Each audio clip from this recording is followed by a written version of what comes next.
Hey everyone, welcome back to another video. Today I thought I would do my first Senate prediction. So I've focused a lot more on the presidential prediction because obviously that is going to be the most important when looking at the balance of power and what goes through Congress and specific legislation. So I figured now I would do my Senate prediction. So right now I kind of have everything filled in terms of the safe Republican states. I forgot to get rid of South Carolina and the special election in Georgia, so I will remove both of those now. So, really, off the gate, the Democrats are starting at 42 and the Republicans at 41. Looking at this map, I find it very interesting to see states like Virginia and Oregon, I believe, to be safe. These are not going to be at all competitive, Oregon or Virginia.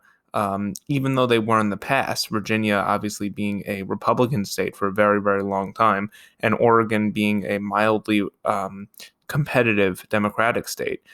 Looking at the demographic of these states, obviously in Virginia, in Fairfax County, the vote in Northern Virginia is going to make a significant difference in pushing this towards the safe margin instead of a likely or lean. So this is definitely going to be a plus 15 victory in all of these safe states for both the Republicans and the Democrats. Moving forward through the likely Republican states. The likely Republican states, I believe, would be the state of Texas, first of all. Obviously, it is going to be more competitive on the presidential level. Donald Trump is not extremely popular. He is, in fact, one of the least popular incumbent presidents, let alone incumbent Republican presidents. And John Cornyn has been shown to consistently overperform his Democratic rival. And the Democratic candidate is not necessarily as charismatic of a candidate as Beto O'Rourke was. Beto O'Rourke made it incredibly competitive. Ted Cruz, obviously, with a lot of name recognition in the state, he was still able to win by around 2 to 3 points. I believe that John Cornyn is going to expand on that margin, even though Donald Trump is going to narrowly win the state, probably by around 5 points. John Cornyn should be able to win by upwards of 8 to 9%. So that's going to be a pretty comfortable victory for the Republicans in Texas. Moving forward, I believe the states of South Carolina at this point will be a likely margin. Now, this prediction is really dependent on the Supreme Court outcome and whether or not the Republicans do, in fact, nominate a justice to replace the late Ruth Bader Ginsburg. Regardless, there's really no feasible path for Jamie Harrison to win in South Carolina. Just looking at the state's demographics, obviously a very white state. There is some African American support, especially for an African American on the ticket with Jamie Harrison. But it's South Carolina. Donald Trump is going to have a double-digit victory here. It is a safe, ruby red Republican state. Regardless of what Lindsey Graham does here, he will still pull out a victory. Moving forward in the special election in Georgia, the special election I do not see as being extremely competitive. I'm going to be putting that as likely at this point. It may potentially be a lean margin, but at this point, Georgia is a state that obviously votes towards the right of the country. And in terms of the presidential map, it is going to be an incredibly, incredibly close race. But when looking at the balance of power in the Senate, states tend to be a little less of a tilt margin, if that makes sense, meaning some of these states will probably be outside the margin of error within 5 points, even though Georgia could be a 1 to 2% victory for Donald Trump. We're going to see the special election probably way more towards the 7 to 8% end. At least that's in my prediction. Now, depending on what happens with the Republicans, with their Supreme Court nominee, and what happens with Donald Trump moving forward in the next 2 months, whether he's able to tighten the polls, whether things narrow. Georgia is looking at this point, its special election, to be a likely margin. Moving forward, I also see the states of Alaska as well as Kansas. I think these states kind of are interesting in that they have become a bit more moving towards the left. In 2016, Donald Trump only won Alaska by around 14 points, so it was a likely margin, obviously right at the border of being safe.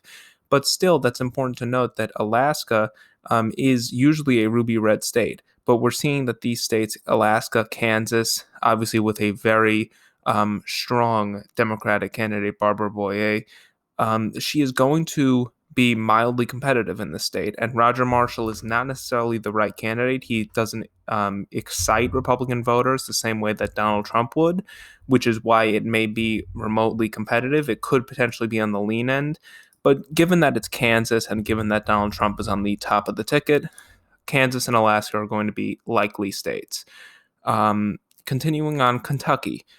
Mitch McConnell is not necessarily going to lose here. There's really no indication. And looking at the polls, we see that, according to RCP, McConnell's up 12 at this point in the Kentucky Senate race. And it's Kentucky, realistically. There is no path forward for McGrath to win.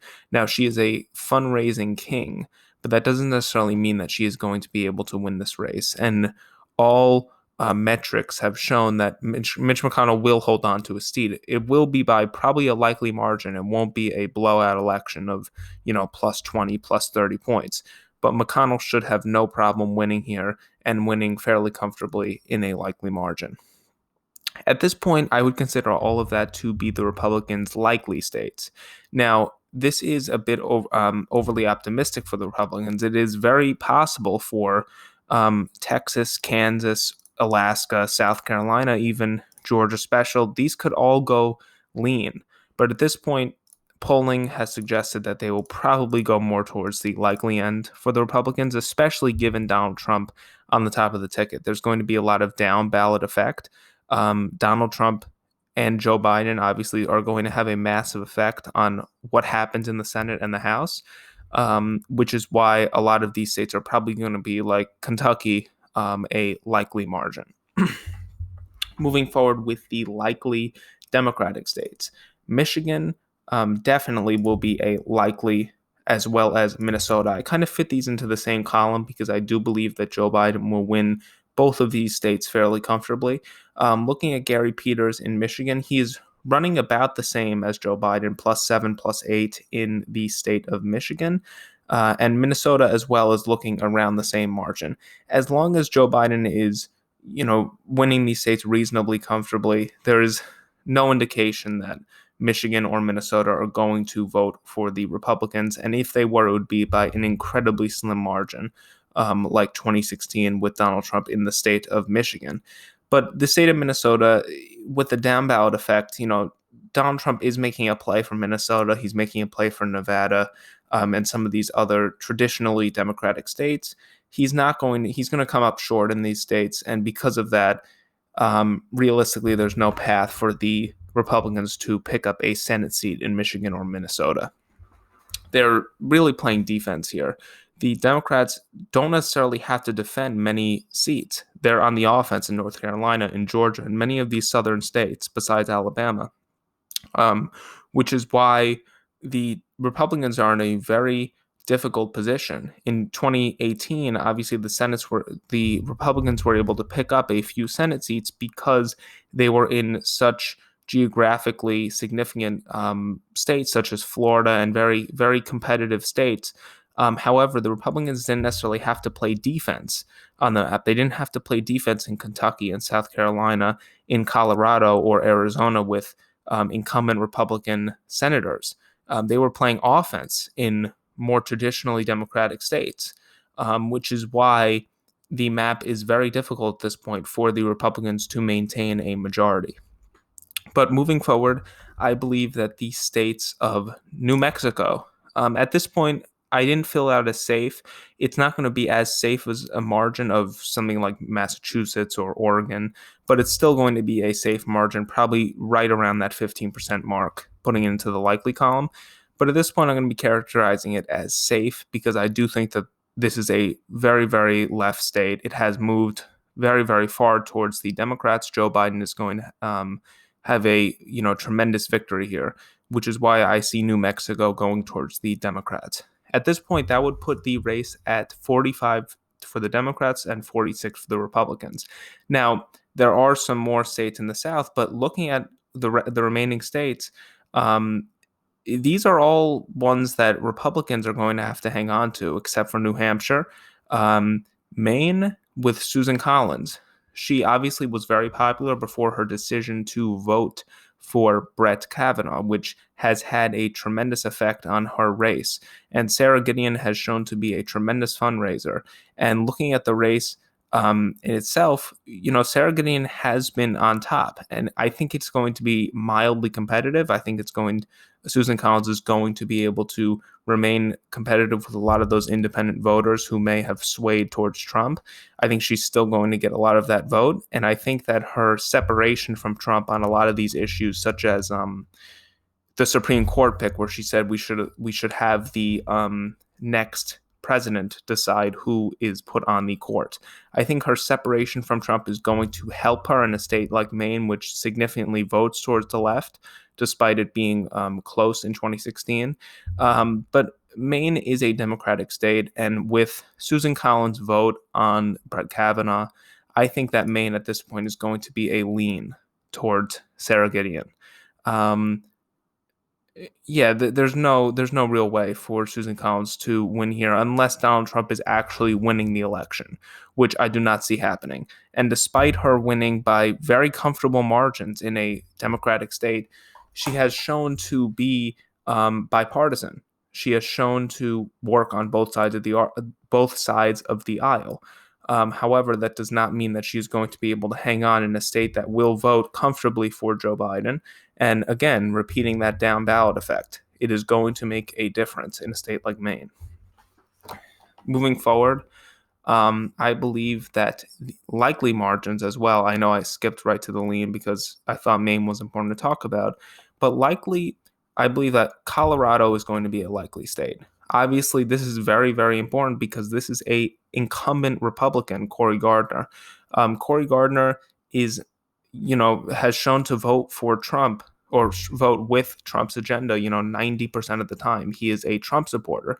And in a state that didn't even vote for him and voted for Hillary Clinton by a likely margin, there's no way that he's winning here against a former governor, John Hickenlooper, who has a lot of name recognition. And in a state like Colorado, the Democrats don't necessarily need a lot of name recognition. Has turned into a relatively safe Democratic state. And there is no indication that Cory Gardner is going to be able to pull out a victory. In the same way that Kentucky, Amy McGrath is not going to be able to win here.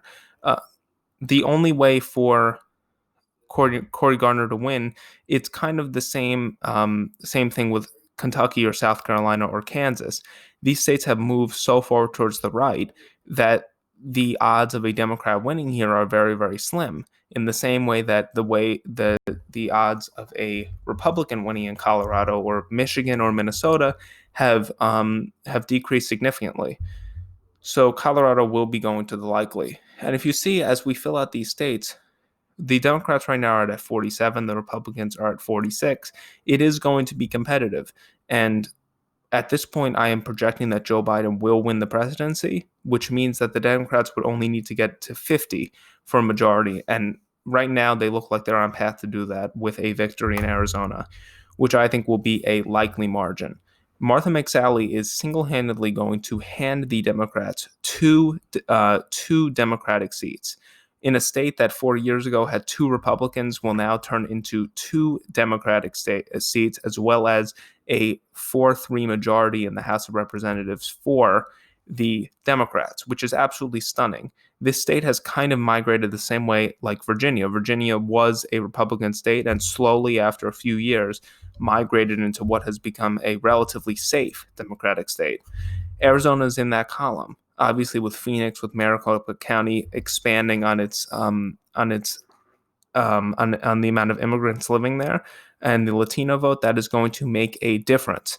And Mark Kelly has shown to be a fundraising king, and there is really not a single poll in Arizona Senate.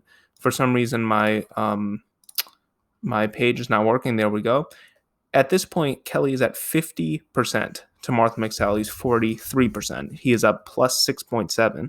There's not a single poll that has been conducted besides this one poll in June and some others in May and February, where Donald Trump was in a much better standing than he is now. Other than that, Mark Kelly has run away. There's one poll in August that put him plus 17, a safe margin in a state that voted for the president. And averaging all these polls, we see that Kelly is up plus 6.7, which I personally think is going to be the result, 50 to 43. McSally already lost by about 2 points to Kirsten Sinema, who is a corporate candidate who was relatively popular and did very well in the state of Arizona. And Mark Kelly has a lot of name recognition as a former astronaut, and he is a better candidate objectively than Kirsten Sinema is. And Martha McSally has shown that just yesterday she said that the Senate should try to confirm whatever candidate that Donald Trump puts onto the court, whether that be Ted Cruz or anyone on his short list. So she is essentially pledging allegiance to the president at this point. And in a state that has been getting closer and closer every election, there's no question that Joe Biden being on the top of the ticket and Mark Kelly as an incredibly strong fundraiser is going to make a difference, which puts Arizona as a likely margin for the Democrats. Moving forward, likely as well will be the state of New Hampshire. Again, there's a similar pattern here that any state that Hillary Clinton was able to win in 2016 in terms of the Senate is going to vote for the Democrats. Besides Maine, of course, every state is likely or safe. So Minnesota, Arizona, New Hampshire, these are all states that voted. I'm sorry, not Arizona, but Colorado, Minnesota, New Hampshire. These are all states that voted for Hillary Clinton. Not much to talk about here. The polling has been very good for Joe Biden and very good for the Senate in New Hampshire, which is why this will be a likely margin for the Democrats. Moving forward, the state of Iowa. At this point, I think that Joni Ernst is in a position to hold on to her seat. She has said some very mixed things about COVID-19 and how certain healthcare providers are trying to benefit from the current climate, the current healthcare climate.